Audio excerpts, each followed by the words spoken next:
Welcome to the Hollywood Outsider, an award-winning weekly entertainment podcast. Later on in this episode, we will be reviewing the new Jason Sudeikis indie South of Heaven and diving into Venom, Let There Be Carnage. But before that, our topic this week is actors who have played multiple roles in movies, and we also have another edition of our little game, How Do You Survive, just in time for October. Let's get on with the show.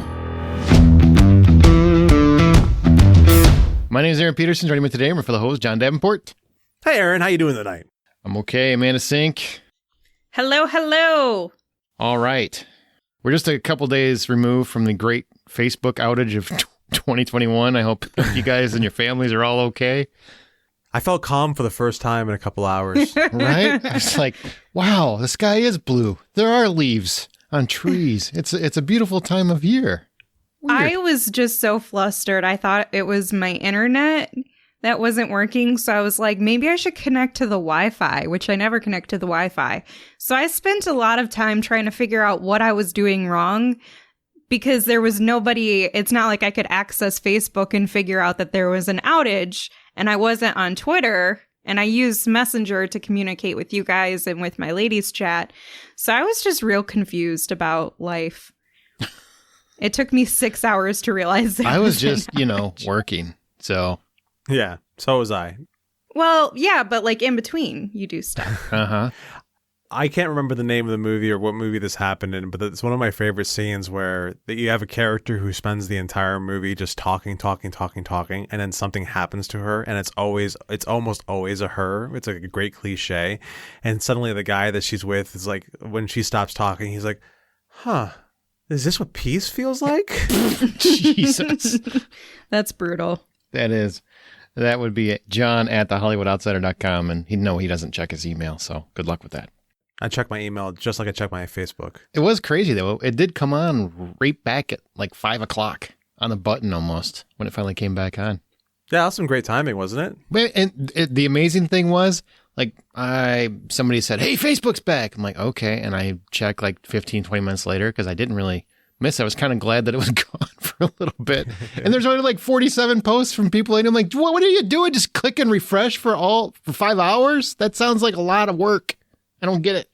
I only knew that it was out because Amanda, I think you've already proven that whatever you're going to say is not true. Anyway, I only found out because I actually got an email from one of my chat groups that's like, guys, there's a Facebook outage and I miss you. And then we looked at the James Bond photo about his super sweet tux and how it was beautiful.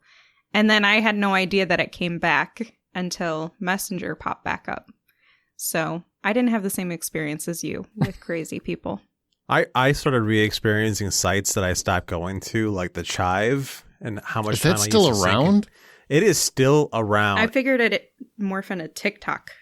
That's just sad that that's where you thought to go. But you know what? To each their own. Everybody's got their own.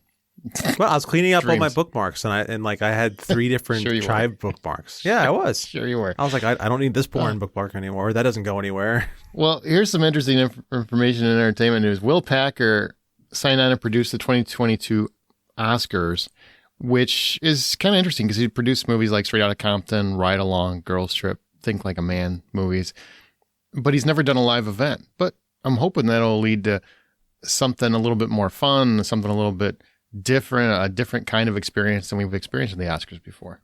I'm just trying to picture Straight Outta Compton, the Oscar show. That would be amazing.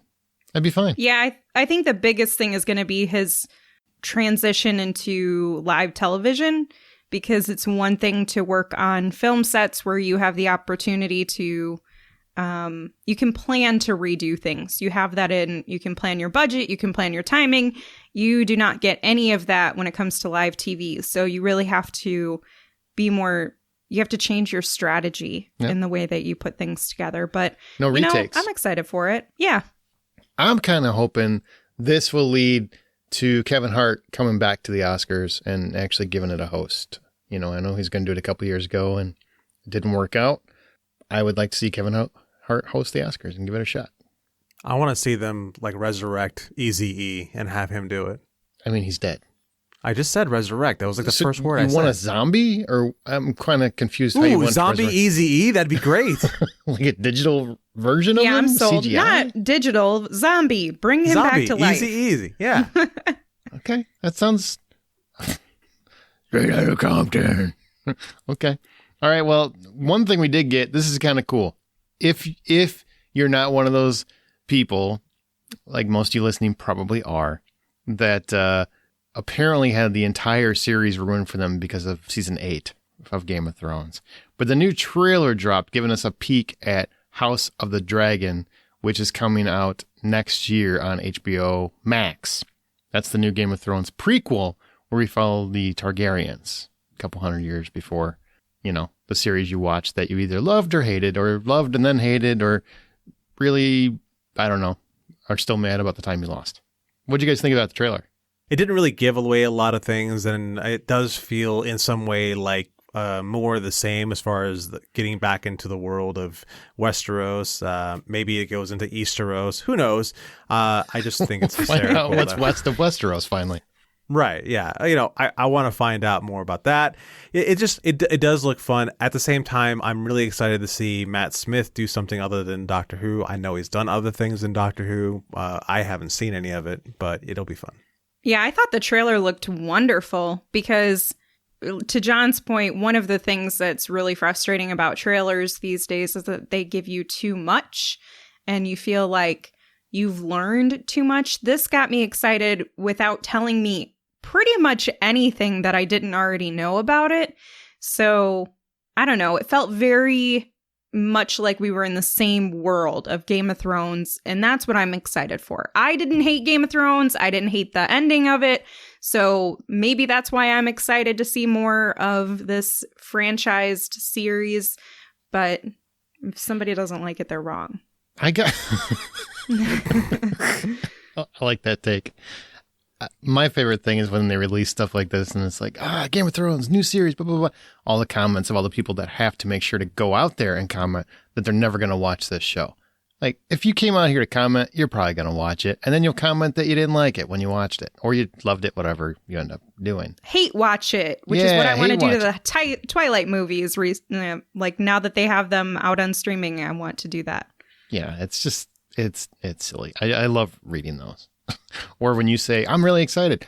You shouldn't be, because did you see season 8? You again at Tu Brute? Can't you just go away? You didn't like it? Move on. You don't have to worry about it ever again. I think a lot of people are going to get pretty excited about it, especially the closer you get to it coming out. And if the first episode actually kills, well, people, but also slays the audience, like we're excited, we get amped up, I think you're going to hear a lot of people changing that tune. I'm fine if people didn't like the ending of Game of Thrones and aren't interested in more I'm not. I don't care anymore. You had plenty of time to tell us. I don't need to hear about it anymore. I don't need to hear your sad story. No, I mean, I completely agree. I'm just saying I'm fine with it. If you didn't like it, I totally get that. But don't rain on our party, because there's still a lot of us that are already excited. And this is an opportunity. You have no idea how they're going to take the stories. So don't assume that you're just going to get your entire experience ruined. Yeah, don't worry. You haven't even seen it. Yeah, it'll be like 8 years before your experience is ruined anyway, if it happens. Right. So you got plenty of time to relax. Enjoy. They got to build up all that love for the show before they screw you over. They got to get, they got to actually build the barrel they're going to put you over before they... Exactly. All right. Well, we don't really have a news roundup this week. We've got one big story. It's kind of going to lead to an overall question. So bear with me a second. I'm going to get right into it. Scarlett Johansson won her landmark lawsuit against Disney. Settled it. She won. To the tune of around $40 million, saith industry insiders. Now, to recap, for those of you that have skipped a few too many Hollywood Outsider episodes, she was suing because Disney released Black Widow on Disney Plus at the same time as theaters when her bonuses were centered around theatrical exclusivity. I know, rich woman wants more money. Well, yeah, she was entitled. It's part of her contract. I get it. Therefore, she asserted by releasing to a streaming service day and date, streaming service and theaters at the same time, Disney cost her millions of dollars as well as themselves. Many have pointed to the explosive release of Shang-Chi as directly proving ScarJo's case as it did gangbusters business with a theatrical exclusivity. I mean, they settled pretty quickly after Shang-Chi did so well.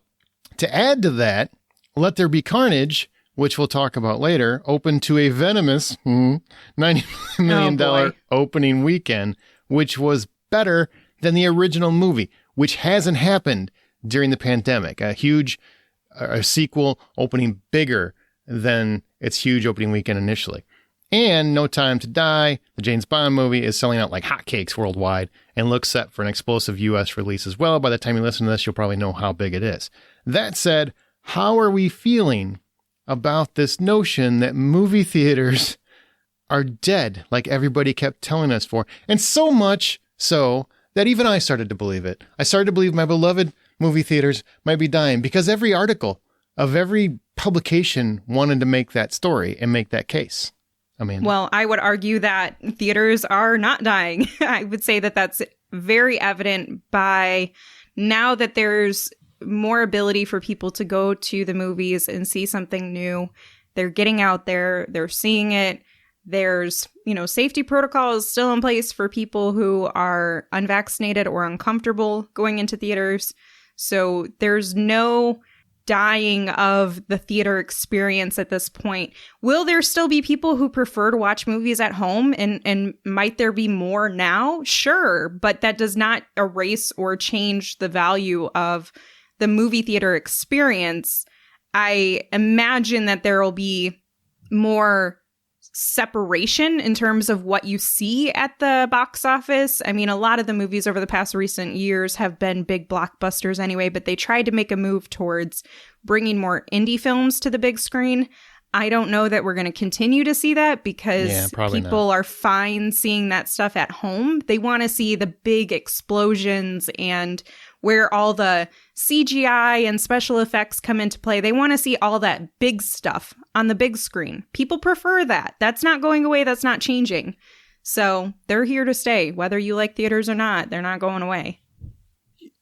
I equate what's going on right now to kind of like, let's say you're a kid and you get grounded. Oh, and I hated that. Yeah, you spend all your time not only in your house, but sometimes you're stuck in your room, and or if your parents are smart, they'd make you stuck in their rooms because your room is where all your cool stuff was. And let's say it lasts for about a month or two, which Jesus, how bad were you as a kid? A month or two, right? What did you do? God, man, don't kill people. That's wrong. Yeah, no, it's not that I killed people or anything. My mom was just really weird when it came to how long a person should be grounded for. Did you take over an empire? Because that's what it sounds like when you get grounded for a month. Pretty fantastic. If he says yes, I did. I'm not allowed to actually, I'm not allowed to actually respond to that question. No comment. His lawyer's listening. Right. So I think what's happening right now is there's a lot of people who spent way too much time cooped up in their houses going, I am actually going to go out and appreciate the world again. And I'm going to love every little bit of it because I couldn't have it for a year and a half. And now it's time for me to be able to go out and enjoy it. And so, yeah, you're going to start seeing a lot more things like movie theaters being packed and people going out and adventuring different ways. So I think it's not a sign of whether or not it's dying or not, or living or not. I think it's more so of a sign of people just appreciating more of what they are missing.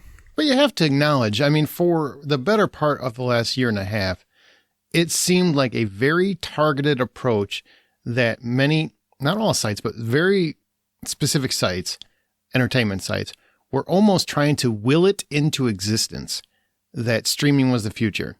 I'm not denying that. I was sort of trying to will it into existence also, because I hate going to the theater sometimes just because I've had way too many movies ruined by other theater goers. And, the idea of having it in my house, though not exactly the same thing, appealed to me more. And, it just was what it was. But I also, I'm sort of again in one of these situations where I'm stuck in a place where I don't have free and easy access to movie theaters, and my God, do I miss going to the movies right now. Well, let me ask you an honest question, because you're on the opposite end of where I am, where I want to see a movie in a theater before I ever watch it at home. I'll rewatch it at home, sure. And some people will say, well, that's where you end up rewatching it the most anytime. I'm like, sure, but it's the first time. It's not the same experience. And it's not the same experience. The first time for me needs to be in a theater, if optional, if that's available. So as you're kind of leaning, or you have been in the past leaning toward, I have in the past. I want to sit at home and watch it on my comfortable couch, whatever. I don't have a problem with that either. It's just the people that are trying to make it go away, and the only way theaters can exist with streaming, and this has been demonstrated over and over again by studios themselves, by streaming service, is that the theaters have to have an exclusive window. Otherwise, it cuts into how much of an event it is. Would you agree with that? I agree with that. Okay. So why do so many people, I'm asking you because you have felt this way, feel like they would rather the theaters go completely out of business so they can have their thing at home, rather than, okay, I got to wait 3 more weeks to watch what I want, where I want to watch it. Everybody else can have their 3 weeks, and I'll watch it whenever it comes home. Not a big deal. But instead, they want them to go out of business just so it has to come to their home. You know what I mean? Like, I don't understand that need, that desire to bankrupt a business so you don't have to leave your house. Well, that's simple. It's simple, self-centered, irrational thought. Like, there's no rationality put into it. It's just, I want what I want. I'm not going to put any further thought into what's going on in the rest of the world, because I just want what I want. Okay, it's a much simpler answer than the length of my question. That's for sure. Yeah, it was. I think when it comes to entertainment publications who are putting out, you were talking about them willing it into existence with the numerous articles where the headline is movie theaters are dying and movie theaters are going to stop existing. I've seen dead so many times by notable entertainment companies, and I'm like, you're bread and butter. And I'm sorry, I'm not trying to cut you off, Manor, but it feels like very much that's just what they had to do to clickbait people, because it would make them mad. Well, that's what I was going to say, is that I don't even think there's probably just a couple of people who started, oh, it might happen. And it just became such a controversial topic because some people want the exclusivity window to be gone, and some people want theaters to stay around, and they know that that's got to be in place for them to stay around. And so it became such a controversial topic that it just became clickbait. And I don't even think that there was conversations about the repercussions of what it could mean if you continue to cite incorrectly what the status of movie theaters are. And AMC's status really contributed to this concept that movie theaters were dying because they were in a really bad financial situation. Their business was in extreme distress and nearly went out of business. And I think that's where it all started from. And so it just became, okay, well, we're just going to continue to replicate this story because we know people are going to click on it and they're going to talk about it. So we're going to make money off of this. It's the same thing that every news source has done with politics or tragedies or anything else. If they can find a way to make money off of it, they do. And that's really all it comes down to. There's very little true journalism that exists today in facts. That's pretty much accurate. I mean, it's kind of sad to say, but Reddit, by the way, shout out to Reddit. You basically saved AMC, and that's literally pretty you did. And you also screwed me over with my thing, Robinhood, my stocks. Yeah. Well, it's robbing from the rich and giving to the poor. I guess you must cross over that line. Sorry. No, I just mean they stopped people from being able to buy more stocks. Stocks. So it screwed those who had stocks. So you lost an island, basically. Yeah. Your own. I mean, I didn't lose money. I ended up getting out in time, but now they're back doing all right. That's good news. That's good news. It's very interesting. It's very interesting times. I do agree with you that companies were trying to they were just proclaiming death before anything happened. And I kept saying, like, as much as you say, it's like, and it's very difficult to have the conversation with people that are really passionate about streaming because it's just, you have to understand the very detailed business of Hollywood, and that if you love the blockbusters you love, you have to have theaters to have. Otherwise, you're going to have more expensive streaming channels than you can ever imagine. I promise you. Mm-hmm. There's no way you get $15 a month if you're going to have $200 million blockbusters on a streaming channel. It's just not an actual for-profit plan. It's just not a commodity that they can use. So when you understand, I'm not saying anybody listening doesn't. I'm just trying to, for people who don't, if once you understand the business of Hollywood, theaters are very important to their overall blockbuster business, much less so to independent films anymore, which is sad. I mean, that is really where streaming is really where a lot of those are going to end up, you know, because as much as people say, I will pay for it on video on demand, that's just not the case. We've had a year and a half of optimal conditions, and even then, most of those movies didn't do very well. I think one thing you're going to see out of the theater industry as a continuation in their business model is going to be these private theater rentals. That was something that came out of COVID. Yeah, and it's been wonderful. It's something that came out of the pandemic, and I think it's something that's going to stay around because, to John's point, if you're one of those people who can't stand strangers who suck and they take their shoes off and their feet are just bare on the back seats, or they're using their phone, or they're talking about something else during the movie, if you can spend $5 a person, get 20 people to go see a movie on opening weekend, and you guys have that theater to yourself, all right, not a bad idea. I mean, doing that for James Bond, and it's amazing. No Time to Die. Yeah. Whole theater. It's going to be awesome. Unless it gets back to the point where people are running out to go see a movie as soon as it premieres because they're afraid of spoilers or they just want to have the experience again.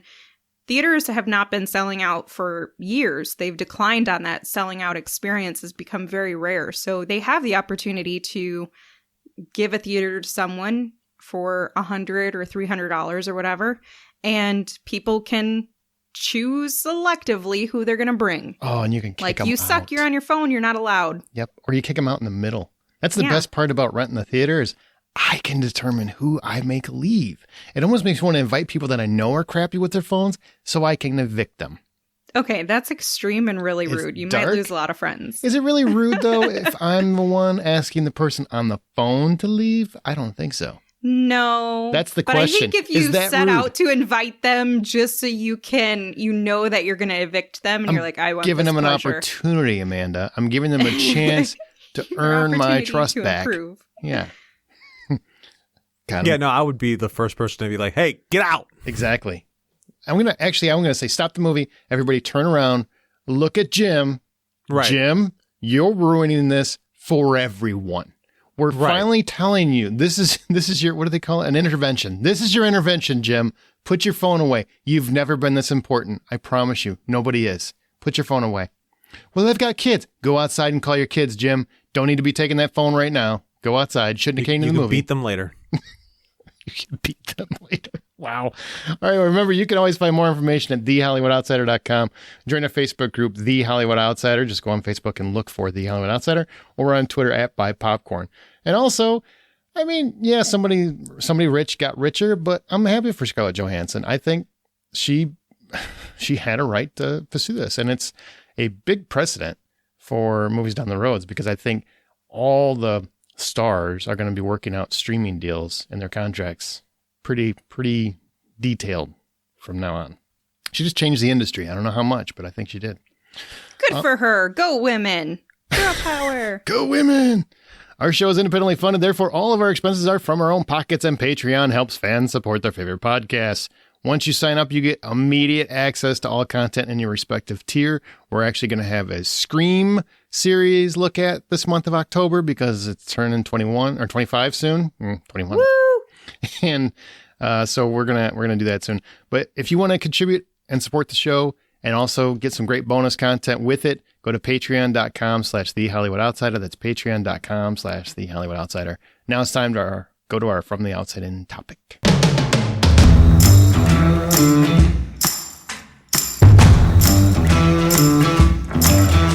Actors playing dual roles. Now, this could be twins, or maybe it's just multiple parts, a la Mike Meyers or Eddie Murphy or Tom Hardy in Venom. In case you didn't know, he does voice Venom too. Actors playing dual roles in films has been a Hollywood staple for decades. Did you ever see The Parent Trap? Perfect example. That's the original one, not Lindsay Lohan kids. They're both good. I'm not saying they're not. I'm just saying Don't the throw original shade. Parent Trap. Why did you gotta attack me? Because I'm I not feel like you were attacking. about to attack the Lindsay Lohan I version. would never attack the Lohan. You better not. She's a low-hanging fruit. It's kind of like low-hanging fruit at this point. Oh. We just my both gosh. did the same joke, and we both sucked at it. All right. That all said, when you know an actor is going to be playing multiple parts, for you, is it exciting to you or a complete turnoff?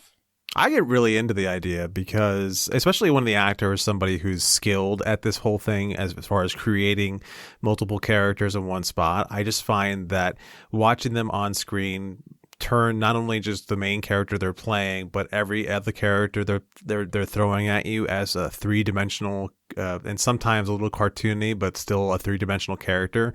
I just get really into it. I find it fun, and I find watching somebody do their craft to this extreme is just enjoyable.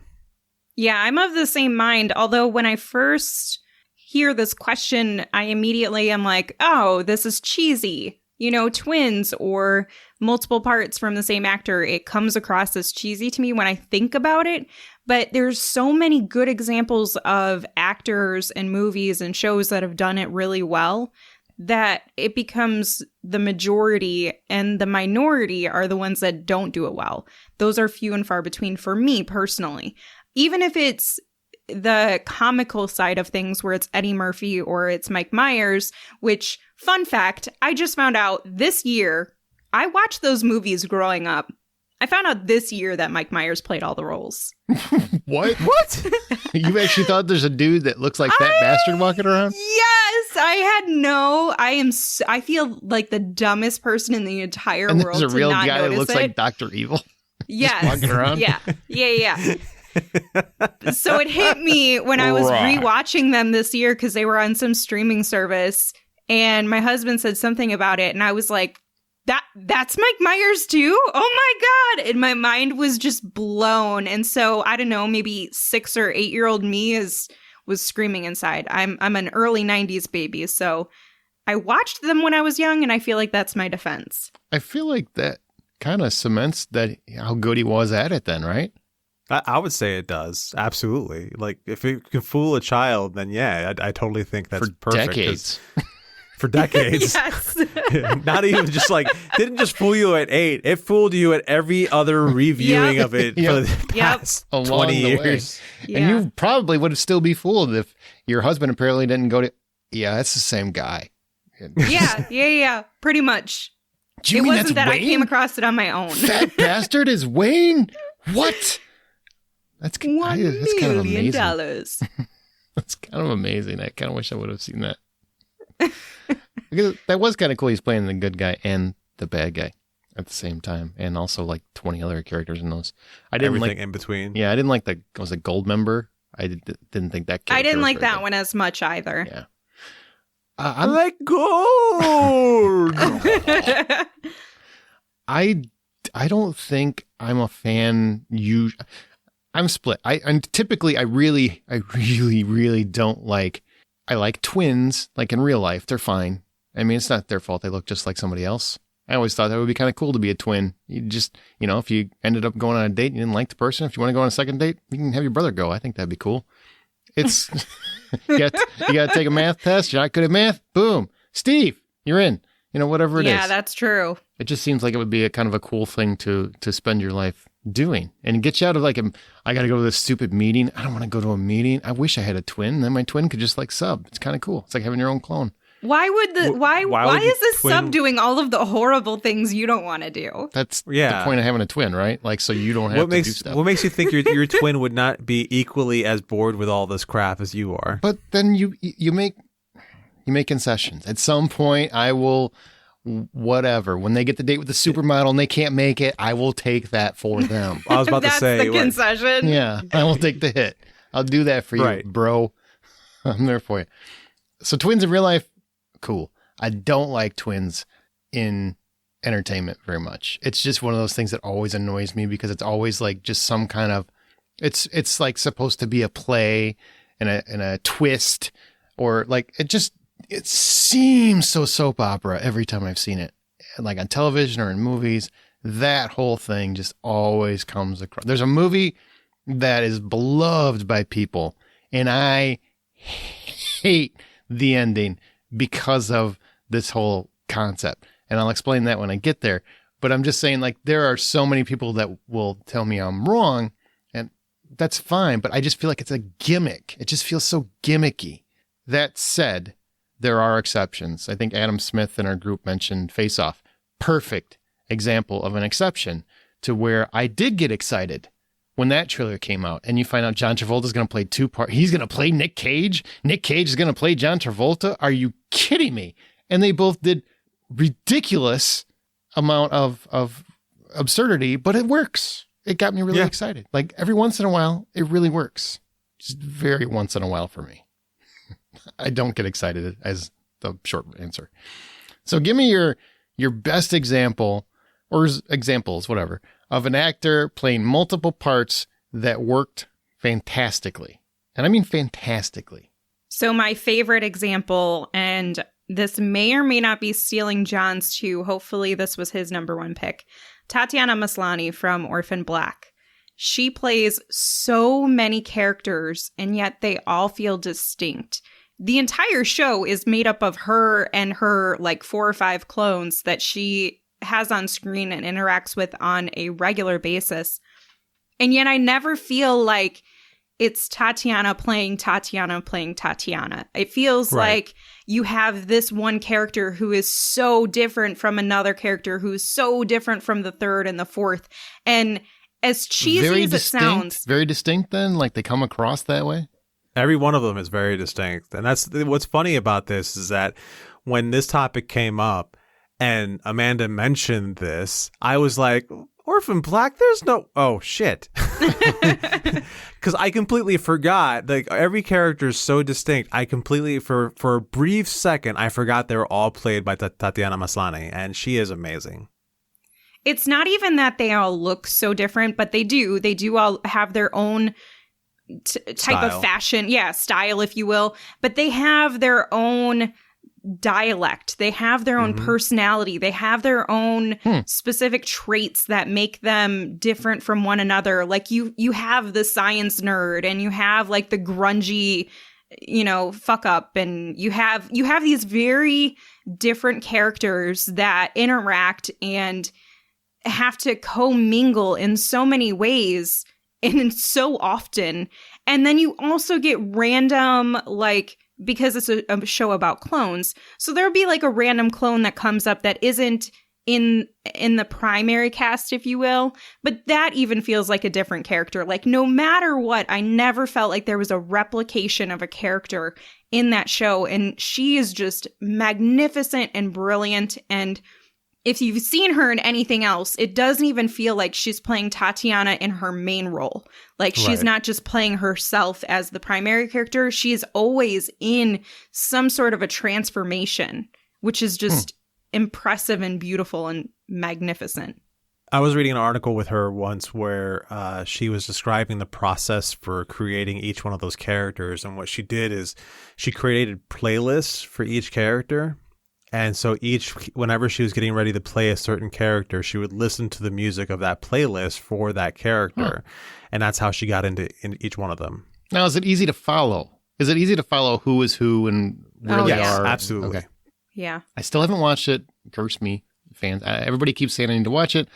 I know Troy, who's not here this week, obviously. He has told me to watch it. Amanda's told me countless times. John's told me countless times. I really intend to watch this show at some point. I think it's on Amazon Prime, if I'm not mistaken. It is. Mm-hmm. Yeah. It's just, whenever I get to it, I see clone, and I have a knee-jerk reaction. I do. That's an honest to God, it's true. It's a thing. To be honest, when I heard the whole story, you need to watch the show because it's about a girl who chases down her clones. I'm like, all right, well, whatever. But that first episode does a fantastic job of selling you on it. And she's not the only cast member who is tremendous. It is loaded with really talented characters and actors, and The story, albeit sounds cheesy when you hear, oh, she's tracking down her clones. Like John said, it sounds like a disaster. It works so well. And for it to progress through so many seasons and you still feel like you're engaged by the end and the conclusion is satisfying, to me, that all of it is just like, wow, you guys really put so much intentional effort in making this something that was valuable and incredibly unique and turned the cliche on its head. Okay, I tell you what, I'm going on a camping trip in a couple weeks, and I will download, 5 or 6 episodes. I don't know how many are in. Just download the first episode. I'll download a few because if I start watching it and like it, I'm going to be there for a while. I got time. So All right. I will have, maybe I'll get to the first season or something. I'll check it out for sure. I promise I will at least watch the first episode before the end of the month. Okay. Okay. There we go. One of my favorite portrayals of an actor playing 2 separate characters is Mike Meyers in So I Married an Axe Murderer. Go upstairs and lay on your huge pillow. He pounds no. Oh, God, that's not a great movie, but man, I've quoted it a million times. There's a bagpiper down. There's a bagpiper down. Why is that one so much more than Austin Powers, which is similar? The movie itself is something that I really do like. I like this idea of a guy who is unlucky in love and, constantly bails out on relationship or pulls the pins on relationships way before they're supposed to, and he tries to stick to it. But Mike Myers himself, this was my first experience seeing him do 2 characters in the same movie. And for whatever reason, so his character, it was fine. It was good. And I'm okay with his character. He was funny. But he shines so much brighter when he was playing his dad. It just seemed so much like, even though he was a cartoon character of an old Scottish, man, it was still like a grounded character, and it made sense, and it works so well with everything around him. So I would agree with that. I really felt like he did a very good job. My only thing with that is you could always tell, unless you're Amanda, that it was Mike Myers. You know what I mean? Right. It just never felt like anybody but Mike Myers. And he had a ton of makeup and everything else, and you could always tell that's Mike Myers. You know what I mean? Well, I always feel like that with a lot of the characters I'm talking about. Absolutely. That was just my thing with his characters. So mine, and this is I'm going to try to explain it. Eddie Murphy did it first and better in Coming to America. But I don't have him on the fantastic train just yet. Mike Myers, he made it fun with Austin Powers. We talked about that. But the question for me is like fantastically. And I know it's not going to necessarily be a popular opinion, but I've always been impressed with Tyler Perry. Oh, yes. I am extremely impressed with the fact that Medea was the stage creation that leaped to the screen and led the way to multiple films. It led directly to Tyler Perry creating his own like Tyler Perry universe of sorts. He created built a studio for production and he's trying to give back to other artists and trying to support other artists by his successes. And to me, I just feel like it's that whole culmination of effort from him that has, from doing these multiple parts in these movies, that has led to all that. And to me, that's pretty fantastic. I think it's very impressive. I like the Medea movies. They don't blow me away. And I know, maybe he's not the most talented because I think Eddie Murphy really personifies an actor doing this because he does it very, very well. I think better than Mike Myers. I think he does it better than anyone. But in terms of fantastic for me, I really just love what Tyler Perry has accomplished by doing this. Like that was his primary thing, was doing this. I do think it's very amazing what he's done is turned Atlanta into a mecca for artists. Yeah. And it is impressive to be able to say that because as much as like when it comes to filming and when it comes to trying to break into Hollywood, everyone's always thinking, well, I got to go to Hollywood. But now you can just go to Atlanta or you can go to some of these like Vancouver or someplace else. But to be able to turn hot Atlanta into this culture capital of film and television where things are being created on a regular and creating jobs to the degree that he's creating, it is massively impressive. I find all of those movies, the Medea movies, Tyler Perry movies, hilarious.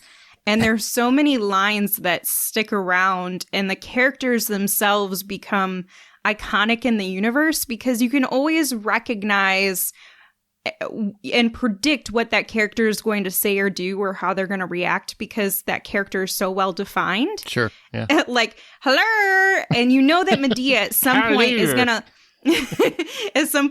to like smack somebody around, but also give them an incredible amount of insight and wisdom into a personal issue that you would not expect from a movie that's so ridiculous and hilarious.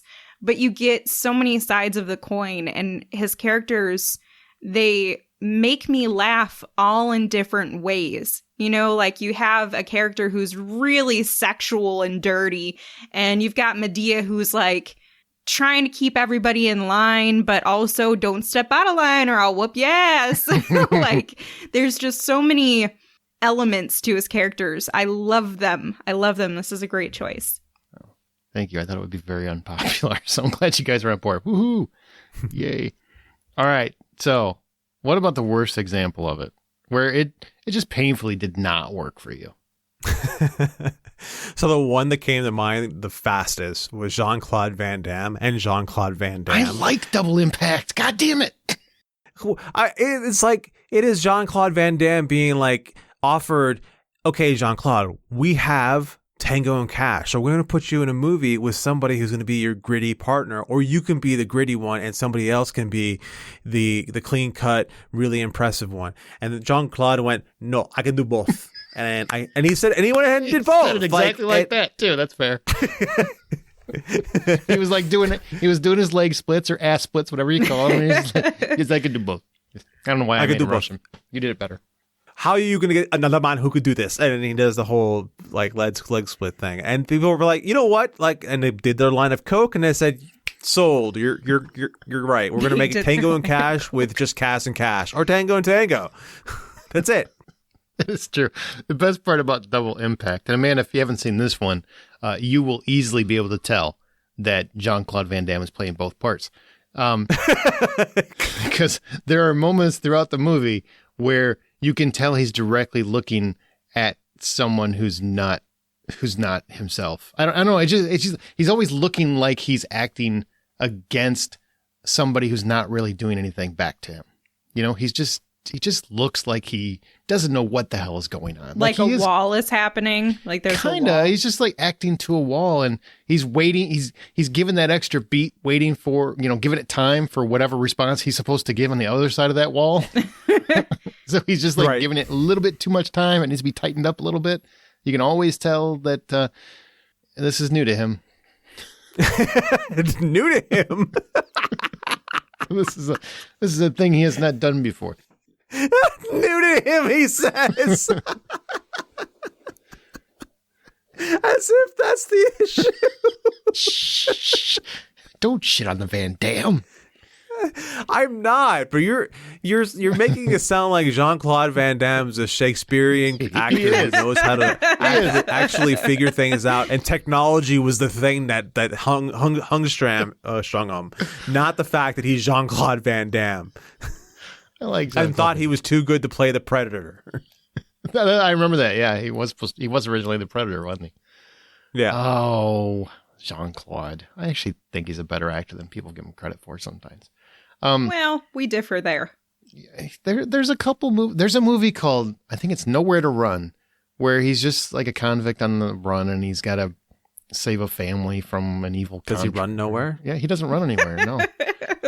And he's got nowhere to run. He's got nowhere to run, so he doesn't run anywhere, and he helps these people, and it's got Rosanna Arquette, and he does a very good job in this movie. Anyway.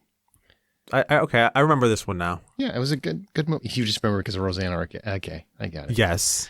Well, Double Impact is a movie that, even though it's bad, I still enjoyed it. I did. I gotta say though, I did watch Jean-Claude Van Johnson on Amazon Prime. It was the show that they were trying to do for him, show. And it was actually really good. It was pretty good. With Double Impact, do you remember the ads when they came out? I swear to God, they said double the Van damage was like one of the tags or something. Like, Yeah. really? Some guy got paid a shit ton metric amount of money to come up with that. And I got it. Guys, double the Van Damme. Oh, Bill. Good job, Bill. You're in. And he's probably like an executive VP of marketing now. I'm pretty sure he blew it on coke. Everybody involved in that. Apparently, according to you. Well, it was the 80s. Never mind. What am I talking about? It was the 80s and 90s. Yeah. There was a lot of coke. A lot of coke. Amanda, what about you? Worst example? So mine is actually probably going to be controversial. And this is an actor who is really talented, unlike Jean-Claude Van Damme. And it is Michael J. Fox in the Back to the Future 2 when he's playing his daughter. And also in the third when he's playing his ancestor in that Western-y one. Those are both terrible. Just I actually have that terrible. exact thing written down. Do you? As my, if I were to do an honorable mention, that was my honorable mention. Wow. It's just so bad. Like, it's laughable. I mean, you can get through it. It's not that it's unwatchable by any means. It's not Jack and Jill. Yeah, it's not Jack and Jill. Yeah. But it's just Michael J. Fox. Come on, honey. You can do better than this. And it was also just ridiculous really that he literally can't. he was given the opportunity and he still couldn't. They gave him a shot in 2 movies and he couldn't do it. That's true.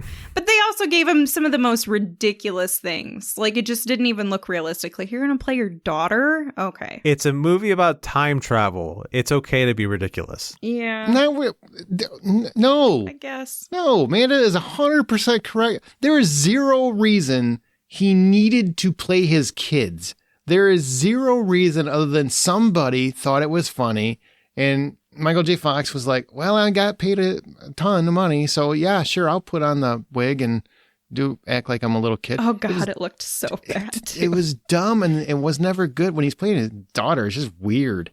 I'm like, it's not creepy enough that you almost banged your mom. Now you look like your kids and you're making me think you did bang your mom because that's what happens when there's mom banging in the future or the past or whatever. What happens when the family tree goes straight up. Exactly. Oh, my goodness. That's an excellent pick. Thank you. I am really feeling stupid because both of you had that written down and it never even occurred to me. It didn't. Okay, so, I mentioned Jack and Jill, the Adam Sandler movie. I don't think it's even You're not fair going to touch it. I'm not going to touch it. I just feel like that is the low-hangest fruit that there could possibly be. Because it's so, I'm trying to make that come back. Can we stop? Stop it. I'm trying. I'm working it in. So I'm going to give you one that absolutely annoyed me. That this is the one where if you really want, I think this really will be controversial because cinephiles will poo-poo me. Is it the one that we all think we know what the answer is? I don't think so. Maybe. Okay. What do you think it is? The Shining? No. Who plays multiple roles in The Shining? There's twins. Oh, well, yeah, but that doesn't count. There's actual twins. Those are actual twins. It's not one actor. Okay, that's true. Jeez, don't mess me up because now I'm starting to think, wait, was it a twin? Oh my God. Wait, which one? Which one is it? What did I miss it? Did I screw this up already? Okay, so there's a movie that has Batman and Wolverine in it. There's your hint. Okay, I know which one it is. Okay. Christian Bale and Hugh Jackman in The Prestige. Pick one. It doesn't really matter, but let's just say Christian Bale the whole movie devolves into twins and clone worship, and it annoyed me so much. And granted, fly back to where I said earlier, I don't like the whole twin dynamic and clones because I feel like it's a cheap gimmick. This movie felt like the biggest gimmick I've ever seen. And sure, magic trick. It fits. Magic. Got it. But it felt like a gimmick. It just felt like kind of lazy is what it felt like. I know people think it's brilliant. I don't think it's brilliant. It felt like I was watching a filmmaker try to show me how smart he was, but by dropping so many ridiculous plot twists that it stopped being intelligent and turned into complete nonsense. And it annoyed me so much. So I've never been a fan of that movie. I know it's Christopher Nolan. I know people think it's a masterpiece. Good for you. I am on the opposite end of that train. I haven't seen the movie since it came out, but I remembered really enjoying it. So I think I'll have to give it a rewatch to see if my feelings have changed over the past, 20 years almost. Yeah, it's been a minute. Yeah. Yeah, it's been a minute. I think that I actually appreciate the end of that movie, and I'm sorry that you don't like it. It's not that you're right or wrong. I do understand why you don't like it, but ultimately the movie isn't about. It isn't about the magic tricks. It was really about obsession and how far somebody would go with that obsession, and so that's why I give it a pass. Though I completely understand where you're coming from. So you see where I'm coming from, though, right? Like it. No, I do. I do you exactly think see it's where you're so coming from. goddamn clever. How is he doing it? And you're trying to figure it out, and you're trying to figure it out, and you're trying to figure it out. And when it's finally revealed, you're like, what? Really? That's really? I mean, that's just how I felt I just felt it was so dumb. Maybe I'm the dumb. Maybe I'm just dumb. That's very possible. I just did not like it at all. But I appreciate that you understood why. No, I understand exactly where you're coming from, especially after you go into great detail as far as why it drives you nuts. Like I could see myself feeling the exact same way. And I know that there's some tropes out there in Hollywood that make me feel the exact same way, like the Who Shot JR trope, God, those sorts of things make me feel the exact same way. Dream sequences. Yeah. Right. So I get it. There's even one of my favorite shows last season, Big Sky. They are introducing a twin to bring an actor back for the show. What? They mentioned it. They technically mentioned it in the show in the first season. And as soon as I heard it, I'm like, don't do it. And they did it. It's actually made me not tune in yet to watch the premiere and follow-up episode or whatever, simply because of that. Like, that's how much I don't like that plot device. It's like, that's dumb. Well, it happens all the time, though. A lot of times they'll use that when they've killed a character off, or when they sent the character off on some ridiculous quest or something, they'll introduce a twin. And it just always comes across like, wow, am I watching Telemundo with my wife here? I don't understand what is happening. Don't throw shade at Telemundo. Trust me, it happens all the time on Telemundo. I've seen enough of it. Don't come at me. It happens. John's laughing because he knows. So I want to throw in my honorable mentions because I didn't want to use them as my primary because, well, I don't think that they're the best. But I feel like I have to mention them. Mention them. Go ahead. David Boreanaz as Angel. Well, I think we were sticking with movies, but TV's fine. You're already here, so that's fine. But it's he's playing. Well, yeah, she already used Tatiana Maslany. I did, which is why I thought it was fine. There we go. But he's playing the good and the evil. Anytime those characters are played, and it happens so often in vampire shows. He did it really well. But he was awesome. He made me feel like I had sometimes you couldn't even tell when he was being the bad guy pretending to be the good guy. You're like, oh no. Is it Angel or is it Angelus? I know that I'm supposed to say the original Parent Trap, but I grew up, I was like 5 years old, so I grew up with the Lindsay Lohan version. Oh, so you're picking the low-hanging fruit. Good job. I am going to smack you if you do this again. You finally said it without tripping over yourself. You did. And then a recent example I wanted to mention was James McAvoy in Split. That was going to be on my list of them to use. And yeah, that's actually a really strong choice because he is a different character with every personality. Kind of similar to United States of Terror, which was a great TV show. That was Toni Collette, right? Yes. Collette. Yeah, that was Toni Collette. So wonderful. That was my introduction to Brie Larson, too. Oh, before she ruined Captain Marvel? Oh, don't say that. I'm sorry, before she made it Captain Mehville? I'll give you that. It was more meh, but it wasn't bad. She didn't ruin the character. The What If character was better than Brie Larson. Hey, and I love Brie Larson. In Room, she's fantastic. It's just, sometimes the character doesn't fit for me. I don't know what to say. Yeah. I'll give you that. No. One that Split is, well, hang on, back to Split. I think that's a fabulous example of an actor showcasing his range by this experience. I mean, to me, you go back, and I'm not saying Mike Meyers or Eddie Murphy don't have range. They definitely do. They're brilliant, brilliant comedians. But like I said, every single time I saw one of their characters, they felt very much like that's an Eddie Murphy character. That's a Mike Meyers character. Split, he felt like he was playing different people. And I could see different people oozing out of him. Like, it really was the first time I saw James McAvoy should be a much more prominent dramatic actor than he currently is. I think you're going to feel that way about Tatiana once you get to Orphan Black. Okay. Yeah. Well, I feel like James McAvoy has just been enjoying himself and just taking on roles that he enjoys versus trying to make a big name for himself. He is just happens to like take just crazy roles because that's what he wants to do. And he's funny in real life. You ever watch him like on Graham Norton? Yeah, he is literally hysterical at all times. Yeah. The one and only honorable mention that I have here that I wanted to throw in was Armie Hammer as the Winklevoss twins in Social Network. Can we mention him? I don't know what the rules are with him. I mean, he likes to eat. Yeah, well, I mean, go ahead, email me if you don't like the idea. But you'll check it tomorrow, I'm sure. I'll be right on that. I'll be like, who's gonna yell at me for Armie Hammer? Anyhow, he'll be right on it like a chicken on a Spitfire grill. What? Oh boy! But I watched that movie and I was like, God, who are these twins playing this character? Because they're both fantastic. You know, I really I bought into the idea. I really thought there were twins on screen. And when I finally saw the ending credits, I was like, I really need to know who these twins are because I really hope to see them show up other places. And it's like Armie Hammer and Armie Hammer. I'm like, holy shit, that's the same person. And I was completely thrown by it. Yeah, he really took a bite out of that role. I'm really glad I fumbled all over my words long enough for you to come up with that joke. I had it before he started. I was just like, hurry up, get through it, John. No, he was very good in that particular part. I agree.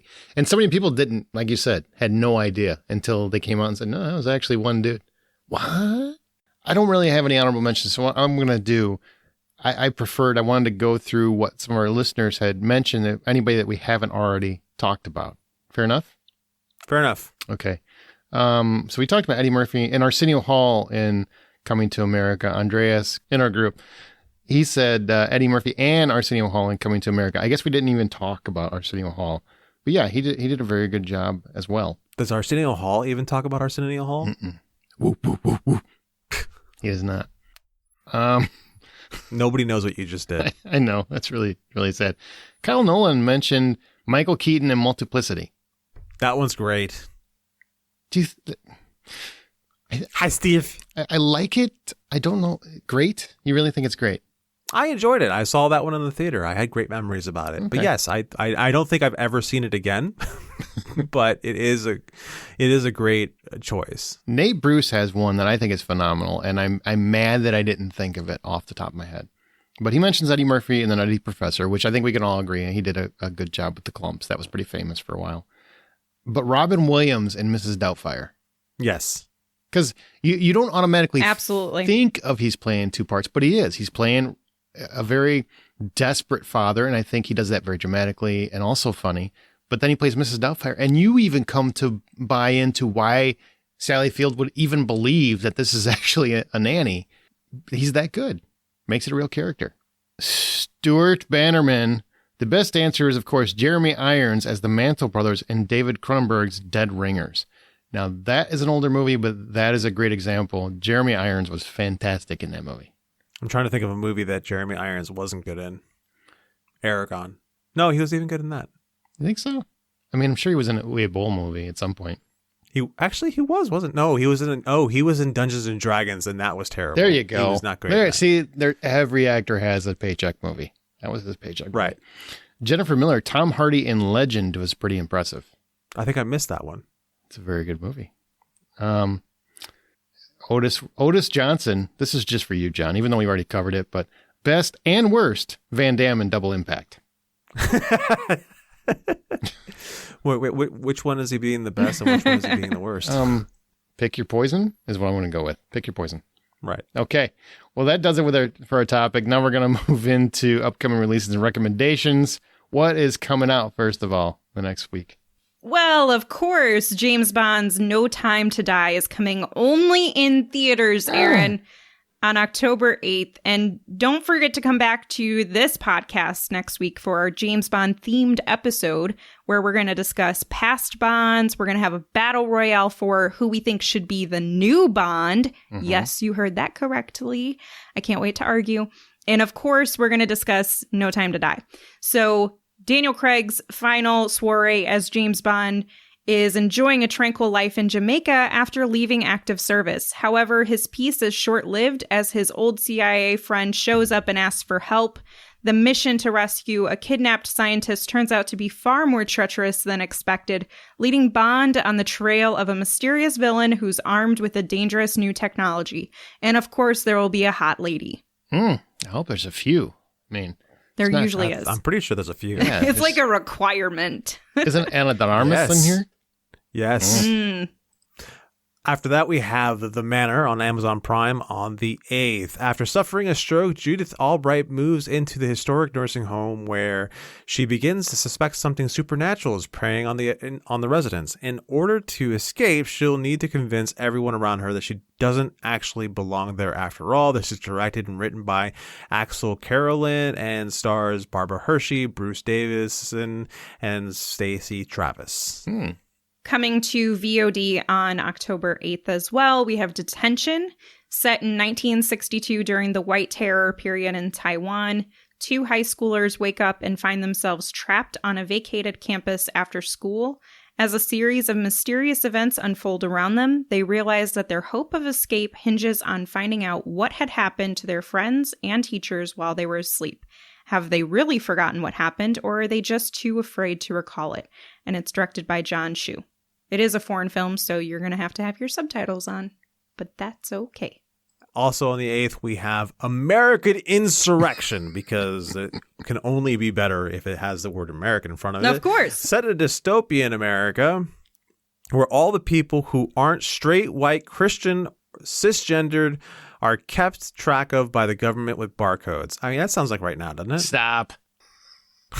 Lord. This is directed by William Sullivan, written by Jarrett Kerr. William Sullivan also stars Nadine Malouf, Nick Westrate, and Brandon Piera. I'm sure it will be a non-slanted view on America. Absolutely. It sounds like one. It just feels like a very open-minded discussion on modern-day American conflicts. Jesus. What a weird thing. Somebody's just like, I'm going to make this movie. They should have just called it little apostrophe America Insurrection. America. Yeah, really. Just go for it. If you're going to go for it, lean into it. All right. Recent film or TV recommendations we haven't already talked about. Amanda, there's one you want to mention.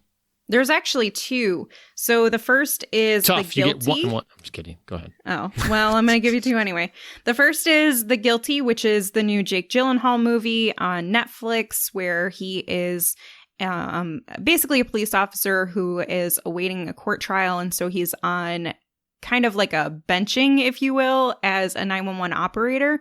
And he gets sucked into this really horrific scenario where this woman is calling in and she needs help, and it sounds like the kids are now left at home and this man, her husband, has kidnapped her.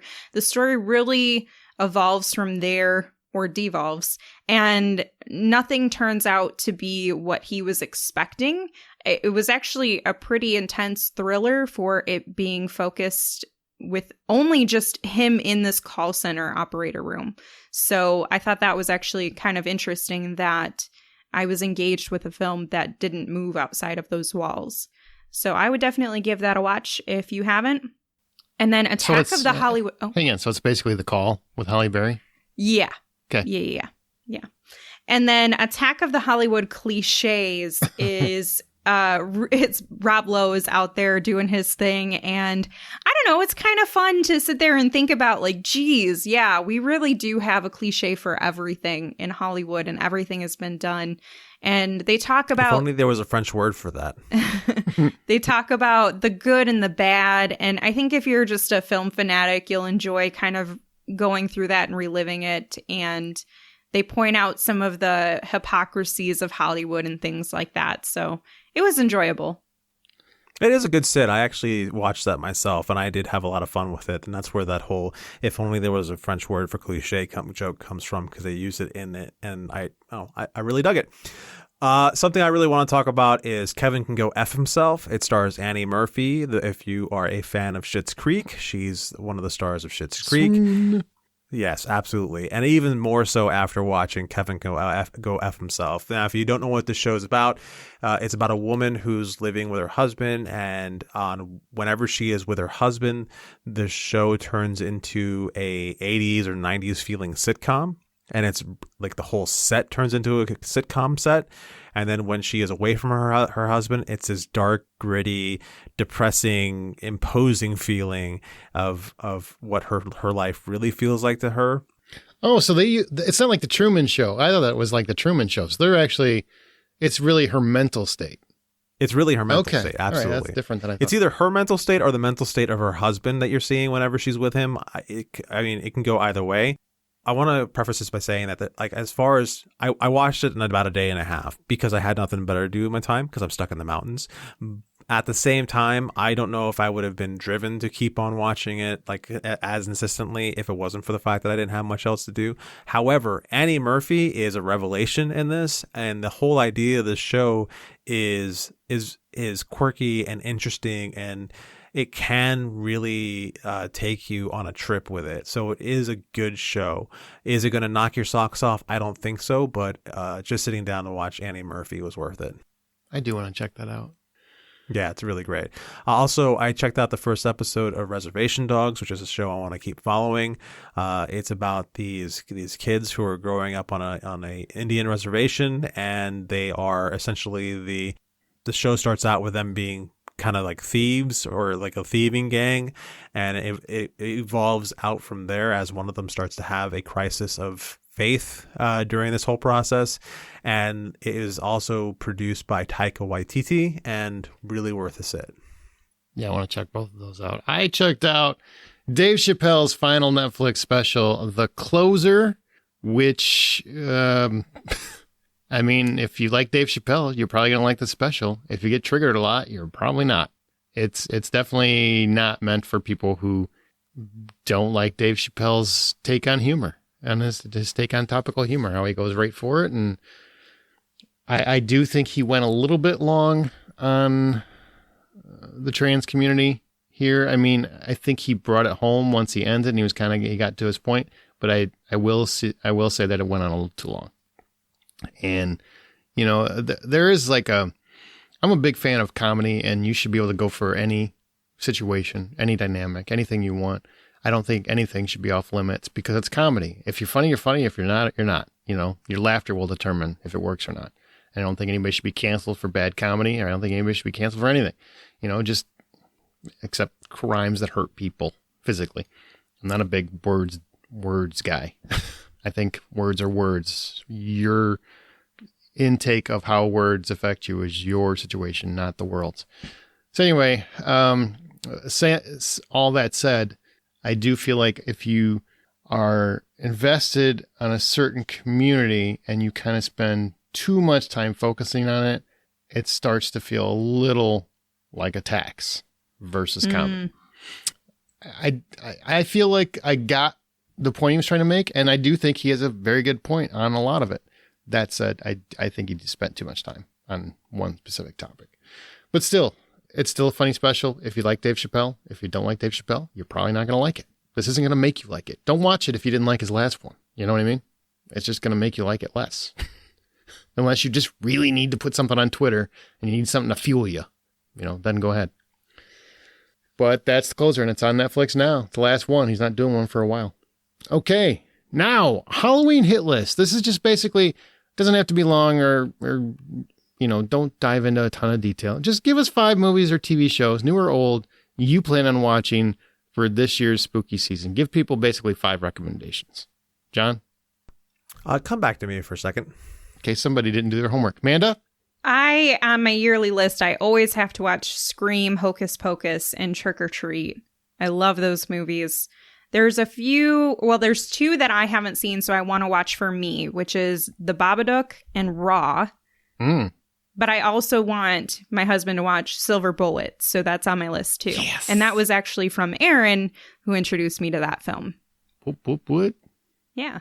Well, since you said it, Silver Bullet, number 1. Watch it every season. I love that movie. I think I love it more every year as I get older. I don't know. He always called me that. Gary Busey is just hysterical. Like Amanda said, all the Scream movies, a lot of that is because we're going to do a podcast on it for Patreon. But also, I like watching the Scream movies. So it's not like I'm suffering. They're so damn good.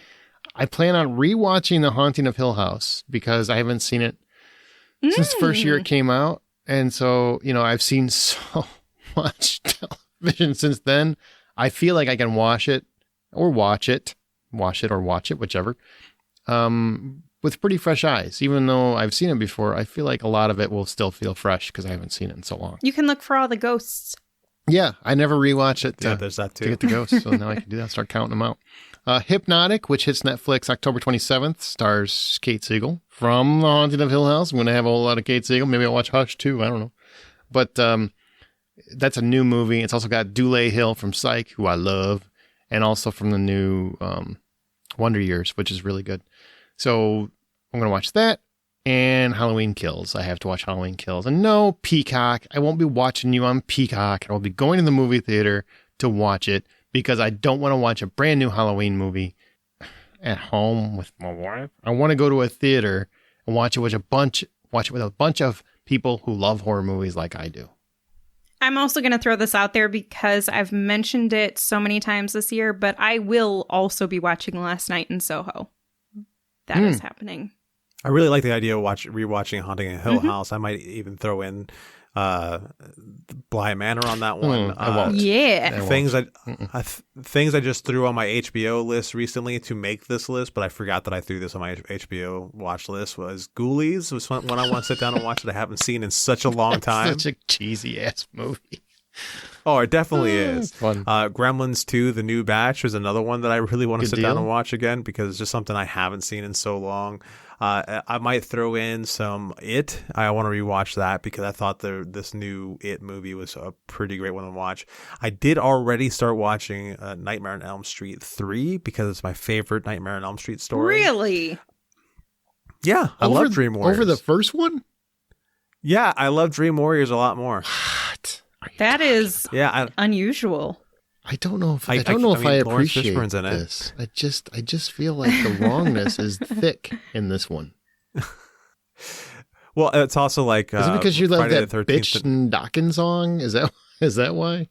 No, I really don't know why it is, but I just love Dream Warriors. Okay. Also, I like Friday the 13th, the New Blood also. So What? You're weird. I don't think you should watch horror sequels because you're misunderstanding how to do it. Poltergeist and Poltergeist 2 are both ones Okay. I want to sit down and rewatch. Not the new one, but the originals. And of course, throw in a little bit of Evil Dead 2. Nice. Oh God, because HBO Max has all the Evil Dead movies, and I just rewatched Army of Darkness, and God, I still love it. Yeah. Still love it. Listen, you primitive screwheads, listen up. This is my boomstick. Bruce Campbell. He was so handsome back then. Oh my, yes he was. Whoa. Wasn't Handsome expecting that. devil. Wasn't expecting.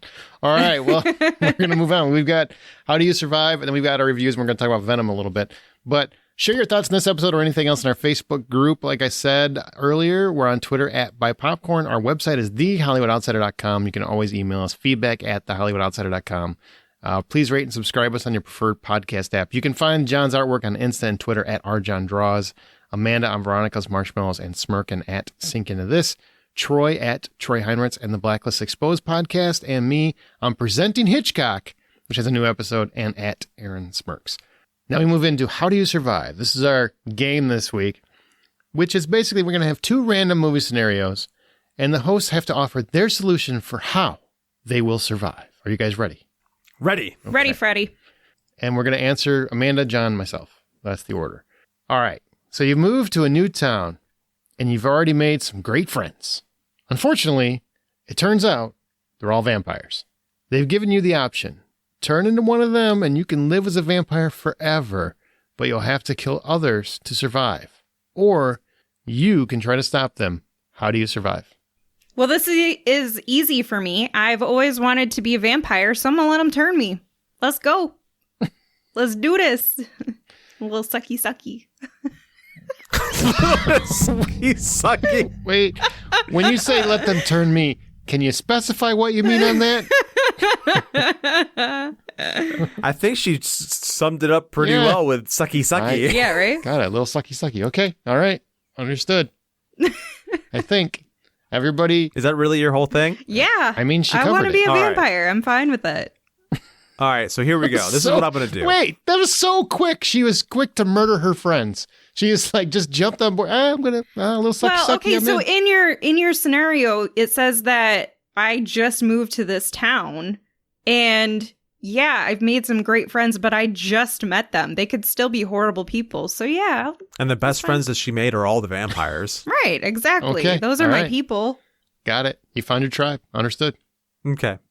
All right, so this is what I'm going to do. I'm going to tell them that I totally want to be a vampire, but I can't do anything normal or small, so I want to do this big. So I want to have a massive house party and have them all over, right? So I'm going to invite them all over. I'm also going to invite people I don't like, and I'm going to make sure those people that I don't like are really well loaded up on drugs and alcohol. And then... just before the big moment where they're like, okay, now it's time to turn you. All your that friends whole are from thing. Transylvania all of a sudden. Right?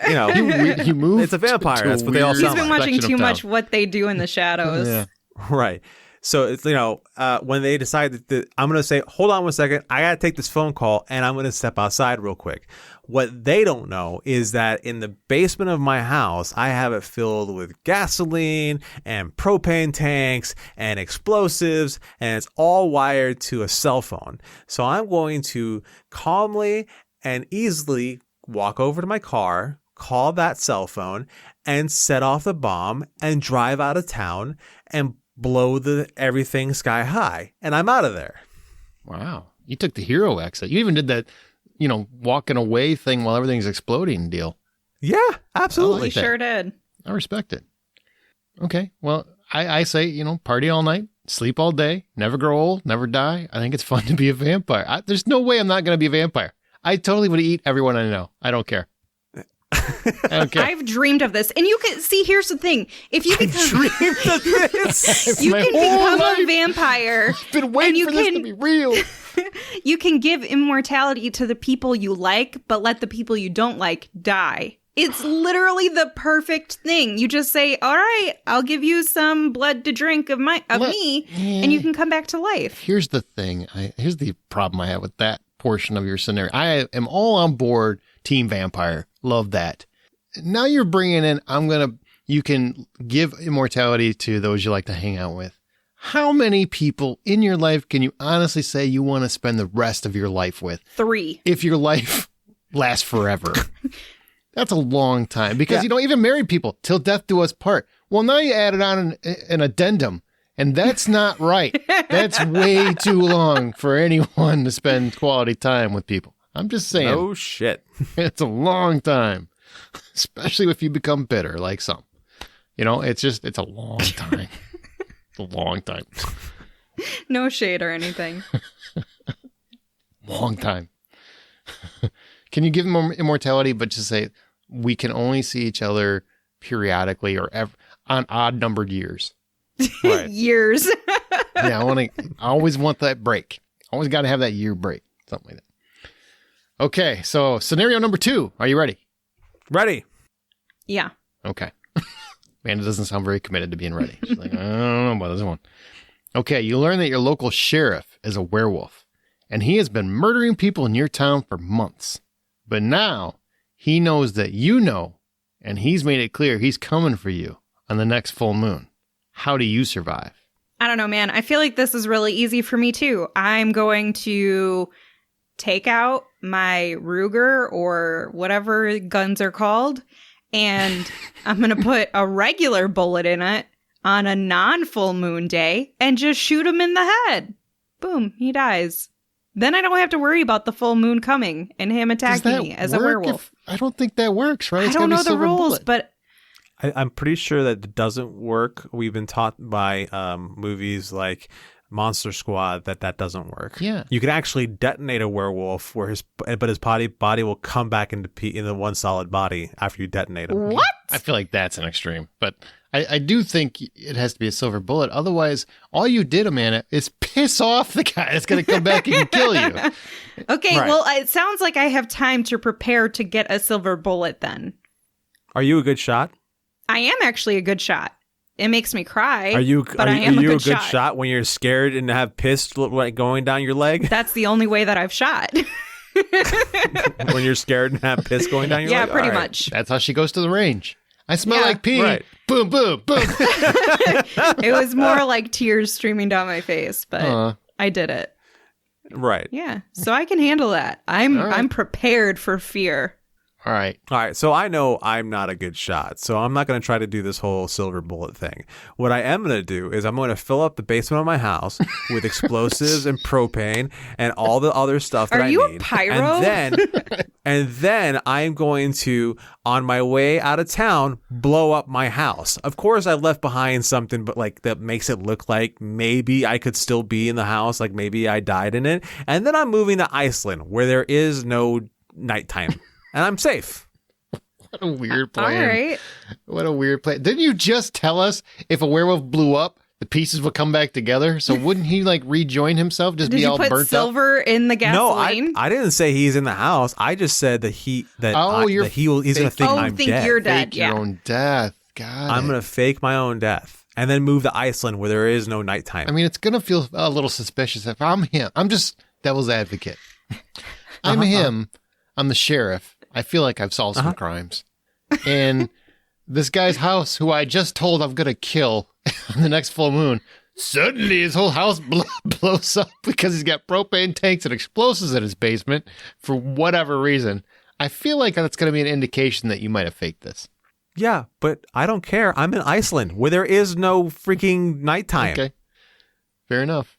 He's just got to get him to believe it for like maybe half At least a day. long enough for me to get the F out of town. Gotcha. Yeah. Understood. All right. Well, see, I like Amanda's plan. John's plan, not really on board. But Amanda's plan, I think, gets you arrested because you just killed the sheriff. And nobody's going to believe that it was werewolf. That's true. That's true. So here, I've got a plan. I'm going to plant a gun outside the jail window because it's my story. So this is a small town with one of those windows in the jail. Okay? Okay. Is the sheriff John Wayne? Yes. Yes. In my story. He's got that old to guy. make my plan work. Yes, he is. So I plant a gun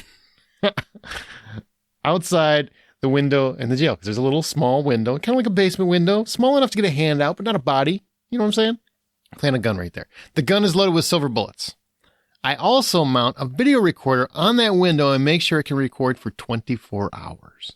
Now, on the night of the full moon, I get myself arrested by punching the deputy, not the sheriff, the deputy. Once I'm in jail, because the sheriff, he's just going to... You shot the sheriff. He's just going to kill me right there. Once I'm in jail, I wait. Because eventually he's going to send his boys home and he'll turn into this werewolf, probably while I'm still in jail, but he'll have opened the jail cell while he changes. And while he's changing, while he's doing that, because in werewolf movies, I always got to take 15 minutes to change. Why can't you just come back when you're all changed up? No, he's got to change in front of me. Make sure I know he's a werewolf. Like I didn't already figure it out. You already told me, whatever. But he's going to change. I'm going to bust that window out, grab that gun, make sure the camera's rolling, and pow pow, Johnny Law. I shot the sheriff, but I didn't shoot the deputy. Exactly. And I also become a YouTube sensation. Right. And you get to live out your life with millions of dollars. Exactly, because I just shot a werewolf. Bitches, werewolves are real. What? And then I go hunting vampires wherever Amanda is because she's going to be a vampire. And she's going to be like the most obvious vampire. I am. Yeah. Just I'm going to be running through Walmart at night with dripping blood everywhere. Queen of the Damned, where I'm going to invite people to like a concert and we're just going to hang out. And That was a weird choice. yeah, that's okay. It's Aaliyah. I still liked the movie. I mean, yeah, like Leah. Wow. I miss her. I miss her too. Oh, R. Kelly's in jail. I'm fine. By the way. Yeah! So that happened. All right, well, we're going to move into reviews now. So thanks, everybody. I'm pretty sure John really wants to blow some stuff up. So take that for what you will. Amanda really wants to be a vampire. I do. I want to live in a small Western town. It's weird. It's just weird. It might be weird, but it's a dream. You're just hoping for a werewolf, that's all. It's kind of cool.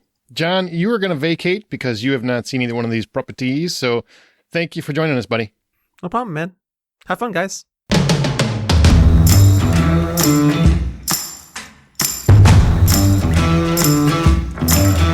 Okay, we're moving into reviews. The first one is South of Heaven. And this is the one that Aaron saw. Lucky duckling. Convicted felon Jimmy gets early parole after serving 12 years for armed robbery. Upon his release, he vows to give Annie, his childhood love, now dying from cancer, the best last year of her life. Unfortunately, it's not that simple. This stars Jason Sudeikis and Evangeline Lilly, and it's directed by Aaron Kashalis.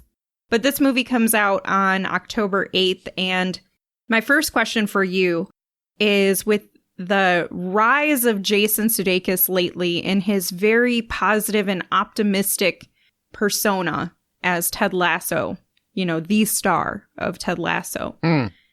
My question for you is, do we get that same personality here, or is he showing a bit more range in his character and his ability to act? I was pleasantly surprised. I kind of thought this was inspired casting. There's similarities to Ted Lasso when he's having a very vulnerable moment, I guess, but it's much more dramatic across the board. He's a character. Jimmy's a character who's just trying to get his life together. His wannabe wife, the woman that he wants to marry, is dying of cancer, and he only has a year to spend with her, and all he wants to do is not mess up. Like, he just wants to be a good guy and not mess up, and things just can't stop going wrong for him. And throughout the movie, he is given multiple diversions in his character's path, and he meets them with varying levels of intensity, anxiety, anger, genuine confusion. I mean, it's actually a very well-rounded performance that I was pleasantly surprised at. Like, the first half an hour feels very much like Jason Sudeikis, just a little bit more subdued. And then he gets a lot of opportunities to really kind of break out and shine. There's even one moment where Mike Coulter's also in the movie as Price, and he's kind of like a kingpin of sorts that he has to go up against in a way. And he just unleashes a verbal reckoning, I guess. And, it's out of nowhere. It's kind of explosive in a way, and it's nothing like the character, but it also very much is a person who just has held too much in and just has to get something out, just loses it. And it's just for a few seconds, but I thought, wow, that's really different for him. Like, I've never seen him do that, and he did it very, very well. Now, the topic of this film, the story, it sounds to me like a film that I would just bawl my eyes out through the entire time. Is that the case, or do they give you breaks where you're not completely sobbing? Is there just a few moments of reprieve? How is that working? It's complicated because and I'm very, very hesitant to tell you too much, but let's just say that it's not a heartbreaking movie. There's definitely emotion to it. Jimmy and Annie, Jason Sudeikis, and Evangeline Lilly, which I didn't mention her yet, but she is just an angel. She glows throughout the whole movie. She's the one dying of cancer, and she really approaches it with a fierceness and a lack of fear and willingness to just joke about it and just accept it. There's just something noble about that, and also very strong and brave, and she just plays it brilliantly. But their relationship is very much pivotal to the movie. But Jimmy gets kind of sucked into doing something for his parole officer, Schmidt, who's played by Shea Wiggum, that leads to one thing after another. Like, he basically forces him to do something illegal. And that's what puts the events into motion, which happen throughout the film. And, there's a lot of surprises and a lot of things happen. But it's not just like a romantic, emotional roller coaster. There's very much a lot of crime happening. There's a lot of shenanigans. There's a lot of violence. There's There's a lot of just quirkiness. It's very interesting. It's kind of like a light Coen Brothers movie.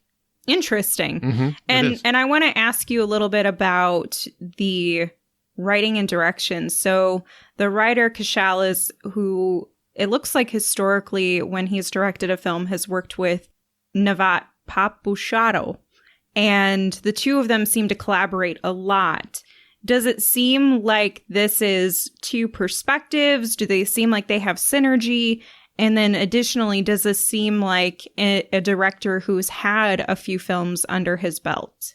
Oh, it's very fluid. This is honestly, we screen a lot of movies, and oftentimes they're new filmmakers or newer filmmakers, and this very much felt like a polished filmmaker. I mean, the writing was very intriguing because there are several sharp left turns or sharp right turns where something happens and you're like, whoa, I did not see that coming. Like, I really implore people, don't watch the trailer, just watch the movie.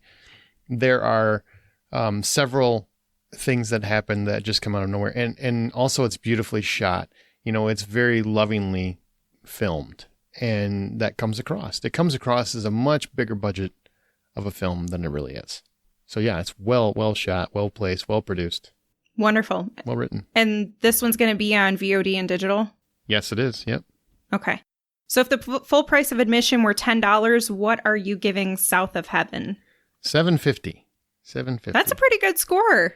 It is. It was one where you got about 30 minutes in, and I'm like, okay, well, I've seen this movie before. It felt very predictable by that point. And I kind of saw where it was going. Okay, parole officer gave him the job. He's going to have to do the job and figure out how to get out of it, da-da-da. And then things go right turn, left turn, left. I mean, just like pop all over the place. And you stop being able to predict exactly what was going to happen. It somehow managed to land. I do think literally the last couple minutes you're either going to be wowed or angry. So, I mean, but that really just depends on where you sit. I kind of love the ending. I think a lot of people probably won't. It'll be a love it or hate it ending, but the movie overall is very good. Yeah, I really enjoyed it. Okay, now we're going to move on to Venom. Let There Be Carnage. And we're going to have... Say that with enthusiasm. Let there be carnage. Let there be carnage. Look this guy. We're going to have quick spoiler-free thoughts, and then we're going to get the spoiler-free. So, Amanda, Venom Let There Be Carnage is basically the sequel to Venom. Now, before we get into Venom Let There Be Carnage, were you a fan of the first one? I guess I should probably ask you that. Yeah, I really enjoyed the first one. I went into it with very little knowledge on the comic book stories and how this character would be portrayed on screen. I just had very little knowledge of the character, and the collaboration between Tom Hardy's two characters just became kind of a love affair, which I think is continued into this second film. Oh, dear God. This is basically a romantic comedy at points. Yeah. But that bromance and kind of rivalry was so hilarious on screen. I didn't expect it. And there was so much fun action to watch that I was definitely engaged and really looking forward to the second one. Yeah. In the second one, Eddie Brock attempts to reignite his career by interviewing serial killer Cletus Cassidy, who becomes the host of the symbiote Carnage and escapes prison after a failed execution. So basically, Eddie Brock once again screws the world by letting himself get bit and introducing the symbiote Carnage into the world. So just quick overview, and then we're going to get into the spoilers of it. So here you go. You get a spoiler-free review before we get into the spoilers. Amanda, what did you think of Let There Be Carnage? Ultimately, yes, it is cheesy. I went into that knowing it was going to be cheesy. I think you can expect that if you saw the first one. If you enjoyed the first one, you're going to enjoy this one. It expands on that relationship between Venom and Eddie, and you get some additional rivalry that seems, they don't completely flesh out that character, but you still get the fun of it. And there's a nice little surprise in the stinger. Yeah, Stinger Stinger's worth a boy. A lot of people are talking about the Stinger. I think if you haven't seen the sequel, you should definitely see it. It is fun. It is quick. I mean, it is a seamless transition. It does feel quick. From the beginning to the exit. It is quick. It moves fast. And Tom Hardy is obviously having a ball. So is Woody Harrelson.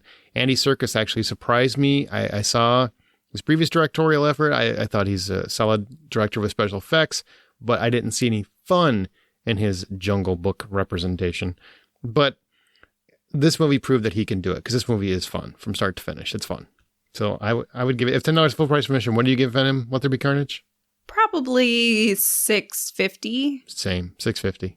I mean, there's still a lot where it's like, what? But, you know. Yeah. And I'm not kidding. It's a straight up romantic comedy between Tom Hardy and himself. He's in love with himself throughout the whole movie. I mean, there's definitely an analogy there about relationships and the struggle to make them work, and, you know, the concessions you have to make. And yeah.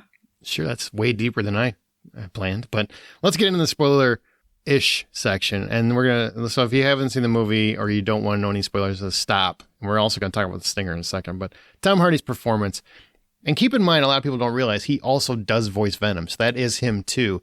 And apparently, at times during the production, he would actually do Venom to himself. Like, he can do it on the spot where he's having a conversation with himself, which I would love to see. It's fantastic. Yeah, what do you think about his performance? I loved him. I mean, he's not the actor that I would go to for, you know, every comic book or superhero type character movie. But this is one that seems so suitable for him and that he can really just flow into. He has the ability to be domineering and be evil, but also be insecure and feel like he needs to be, you know, at times Venom is there to boost him and give him the boost of confidence that he needs that Eddie doesn't seem to have. And Tom Hardy really plays into both extremes of his characters. So I really enjoy him, and he's really hilarious in his delivery of lines. I love that Eddie Brock is continuously played as a loser. He's just never going to be a winner, it seems like. But also has like a serious moral dilemma with Venom eating people. And Venom, all he wants to do is just eat people. And I'm glad like we didn't lose that, because I really felt like after the first movie, okay, now they've agreed to be assembled, so to speak, that now we're going to get like the soft, tamer Venom. And which I was concerned about, because I'm like, that's not the character. You know, I read the comic books. That's not the character. That doesn't happen. They do a very good job of making sure Venom is still obsessed with killing people. But he also, you know, in his mind, he feels like he is the lethal protector. He's out there killing people to save people. That's the whole point. You know, bite some heads, save a few. It's all good. I love his performance. The rave scene was insane. I'm like, somebody actually thought to make this a scene where Venom goes to a rave and he could be himself finally. And he's a real gay icon in this. He is really a gay icon. I mean, he really is. He should have been wearing like a feather duster or something before the end. What did you think about that? Having Venom have so much fun, because I actually was. So many comic book movies anymore are so serious. They're all about a big glowy thing. The world's coming to an end. This isn't so much that. Eddie Brock screws up. Carnage is gonna go on a mission to stomp out some of his foes, and that's really the whole plot. It's not huge ramifications across the world. It's just a kind of a small scale event in many respects, and fun. Yeah, I mean, fun. It's very fun. We don't get a lot of the small scale when it comes to superhero comic book films anymore. That's kind of what they started. I feel like they started out to be. They were intentional in that. But now it's like this is a rare diamond in the rough where we can experience the characters without having to worry so much about the backdrop of the story, where the big bad is more the background to everything else. We get to really learn about Eddie and really get to learn about Venom and give him a spotlight as a character. And he gets to be able to break free a little bit and experience what it's like to be a human in some ways. But also at the same time, there's that really interesting dynamic between the two characters of, and just like we mentioned earlier, it's kind of like a romantic comedy. It's like the love, I can't live without you, but I hate to live with you sort of thing. And the two of them just work so well, and it feels like you're thinking about two different people or two different characters because they're so distinct. And Venom gets such a nice opportunity to be fun, to be funny, to do funny things, to make us laugh. And honestly, I just needed a really good laugh, and that's what this provides. There's a lot of laughs. I laughed out loud a lot. Seriously. Fuck him. This guy, when he bites his head off at the end, I haven't laughed that hard in a movie in so long. And I just, it came out of nowhere. I'm like, what? Oh my God. I clapped for it. I was so excited. So good. Like, thank God. No more monologue. Just bite his head off. Be done with it. So good. What about Woody Harrelson's character in Carnage? I mean, Carnage is kind of I know he's important, but I really felt like it was more Woody Harrelson that we were focused on. I would agree.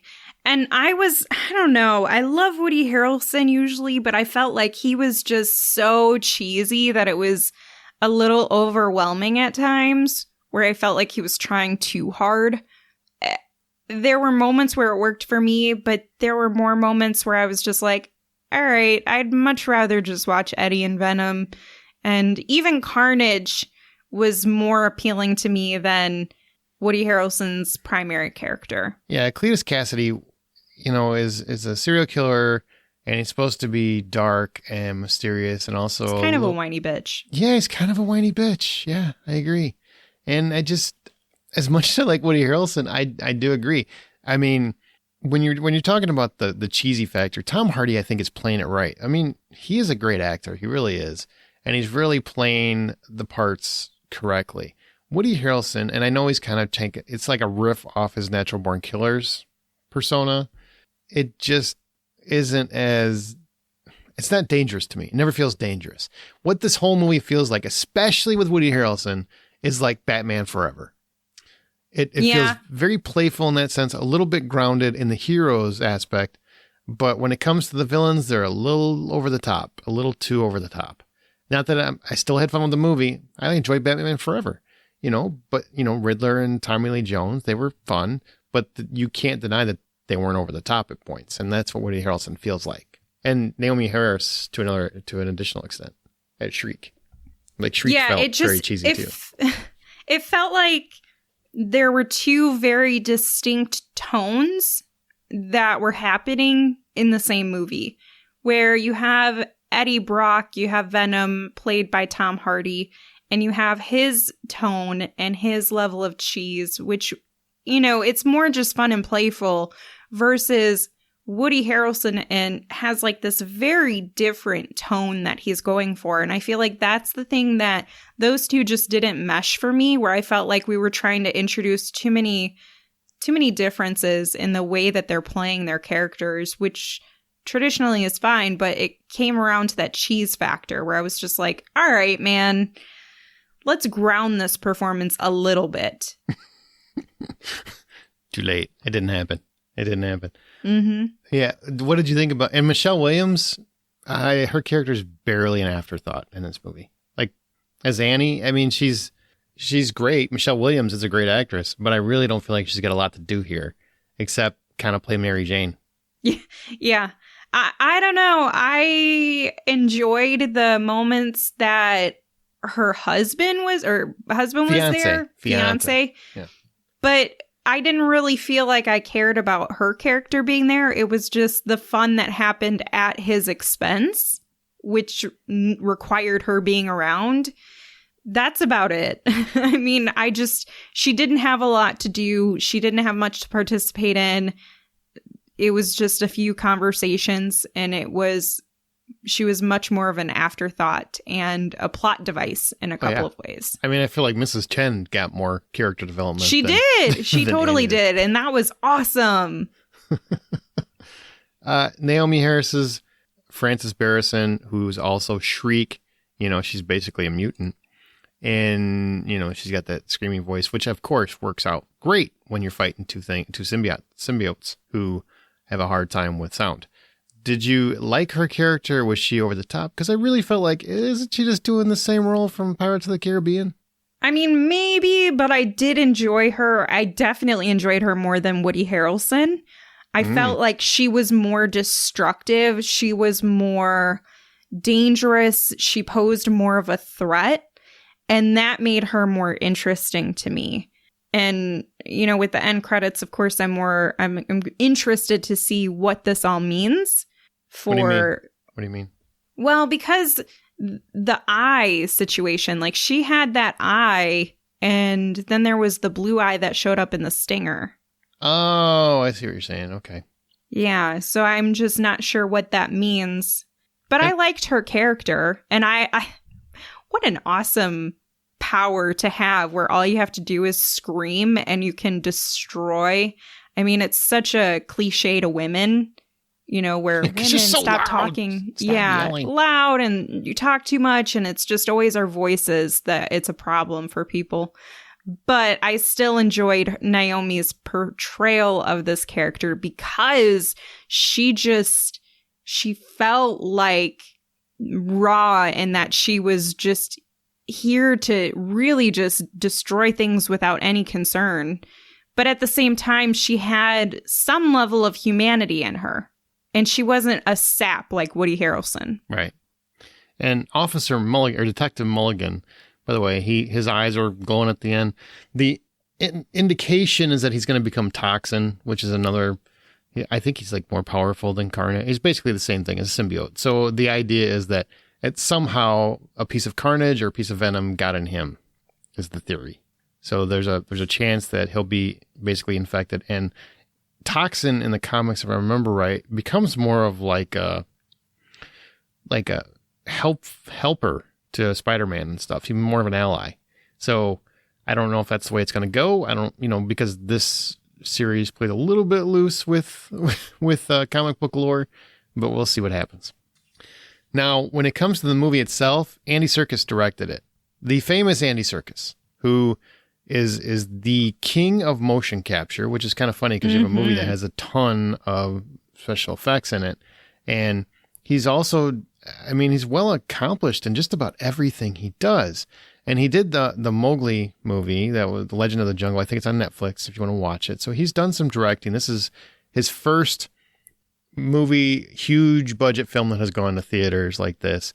And how do you think he did? I think he did pretty well. I was a little disappointed. We always want to have a very concise and short run time, but this felt like we needed just a little bit more to really tap into Carnage. And I feel like that's something that we missed out a little bit on because we were focusing too much on the people and not the monsters, which is another problem in the Godzilla movies, but I didn't expect it to happen here where, I'm coming for the big monsters. That's what I'm interested in. Yeah, and the dynamic between Eddie and Venom, of course. But I feel like Carnage had such a small role to play in it. It was like, all right, here he is. Okay, there he's gone.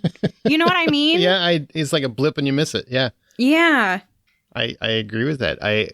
And that's a story problem more so than a production. But I will say, when you have a condensed runtime, you start, or it's condensed compared to every other comic book movie that ever comes out. 97 minutes, and 7 minutes of that is credits. So it's a 90-minute. It's sleek in its runtime. And you wonder, was a lot of stuff cut out? Was anything cut out? You have to wonder about that. Especially because the first 15 or 20 minutes, I can tell you, and this is probably because, I'm sure you noticed it too, because you have a degree in film. There was so much of an editing focus to where I felt like pieces of the movie were missing. The editing was done so fast, where I felt like we went from point A to point Y and we skipped like D and M and O. Like you just felt like there were pieces of the story missing. We just leapt to the next aspect of it. Do you know what I'm talking about? Yeah, I do. And I think the reason a lot of people can skip past it is because the dialogue and the scenes are so fun and funny that's what's keeping you invested, and the story is more of a backdrop. It's not your focal point. But there are so many, I mean, when you think about where the story goes to, you're jumping from one thing to the next, to the next, to the next. There's a lot of elements that are incorporated here. And at no point do you really get a deep dive except for the relationship between Woody Harrelson's character and Naomi's character. Yeah. Which I find very strange that was something that we focus so much time on when we have such little time to explore in this story. Yeah. And Carnage is literally the biggest foe to Venom. So you basically have the movie with the biggest foe to that character. You're Doc Ock, right? Of that particular character's world. And you spend I would say a very conservative amount of time, very limited amount of time on him. And instead have this love triangle. And, I don't remember. Maybe Shriek was very important to Cletus Cassidy, and that's why it needed to be there. That part I'm fuzzy on. I don't remember that detail. On the same token, I just, you've changed a lot of other things. Let's make Shriek more prominent in the next film, not this one.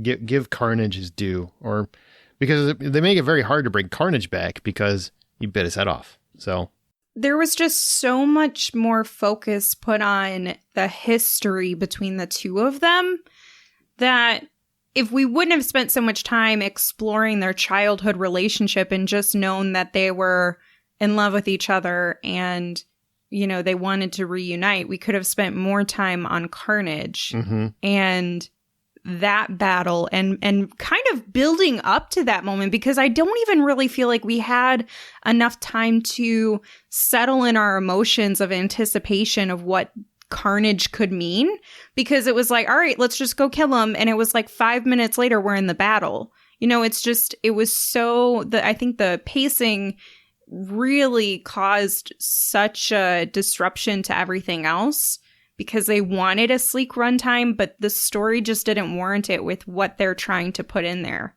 I agree. But at least they made they made it fun. Because when you watch them in that church, Venom panics and it's one of the red ones. We got to go. We're going to die. That was funny. Yeah, it was a lot of fun. And the special effects, I will say, what? I think a lot of it, you can tell the special effects, obviously, because how couldn't it be? But it works. A lot of it looks like animation, but it never bothered me. Never took me out of the movie or anything. So I was happy with that. Did you have any issues with the movie other than what we've already talked about? I've kind of explored my issues with it, and somehow the fun and the laughter, outweighed those issues, which is something I think to Serkis's credit. It's hard to make a movie that has obvious flaws still entertaining and enjoyable, and Venom 2 has that. It has magic in it where you're not as bothered by the things that aren't right. You know? Oh yeah. I could easily see this movie being perceived as bad. You know what I mean? Like, it has everything in it that just feels like it would be a bad movie. Once, it'd just be one where you tell, don't go see that. Don't, you don't want to, I really can't put my finger on it. Just too many special effects, really condensed runtime, really cheesy performances in many respects. But every actor feels like they're just giving it their all. The direction feels like he wants you to, there is a magic. You're right. There's a magic to it. It just works against all odds. Yes, It shouldn't work. Shouldn't work. Okay, so the post-credits thing, here we go, last thing. Should we get excited that we're maybe going to see Spider-Man versus Venom finally? Like, what did you take away from the stinger? What does it mean to you, Amanda? Well, hell yeah, I hope that happens. I think it would appease all of those Spider-Man fans that have been longing for something to resemble the comics in any fashion that we haven't gotten in a long time, especially you. I know you're missing Uncle Ben and everything that goes along with that. But some of the other things that came out of it is, are we going to see more from the comics. I don't feel like they're going in the direction of any of the comic stories and the lineups and the fights that come from the Spider-Man stories, because they're so focused on Spider-Man being Stark Jr. that as much as we might want that, we're not going to get it. Well, I feel like we're gonna get Tom Hardy. Yeah, we're definitely gonna get Tom Hardy in the third villain movie. We're also gonna get the Tom Holland. I feel like Spider-Man is going to show up. I don't think it's going to be Marvel proper. I don't think it's going to be the MCU, the Marvel Cinematic Universe. I felt like when we got Tom Hardy waking up in a different hotel room, that was kind of like a signal to the multiverse to kind of... It did. Mm-hmm. Yeah. So it kind of gives you that out to say, this isn't going to be the Marvel Cinematic, this is the Venomverse or whatever you want to call it. And so you're still going to get Tom Holland fighting Venom, but it's not going to be in Tony Stark's world. It's going to be in Venom's world or universe or whatever. So this is going to be very confusing, I'm sure, but we'll all probably be able to figure it out. That's what I think. That's my opinion. That would be intriguing, because I know there are a lot of fans who are clinging to the hope that Sinister Six happens. It could be leading that way. Sure. I hope it does. Yeah. And I know that's a big, big, big thing in the Spider-Man comics. And so if that does happen, it would make so many people happy. And even if Marvel proper, like you said, doesn't introduce it into the central universe, if you will, if they can put it into a side universe, at least then we're still getting that experience. Yeah, and I like how they're saying in association with Marvel for these movies now. They're like, stop saying you're Marvel. You're not Marvel anymore. You just you stole you won't give it back. You're the stepchild. Yeah. You won't let me have Spider-Man back. You're in association with us. We'll work with you because we need the Spider-Man for our Avenger movies, but why do you got to do Venom movies? And then it's a huge hit, and it's like a bigger opening than all their Marvel properties this year. And I'm like, God damn it. We're never getting the rights SOBs. back. We're never getting the rights back. And you're right.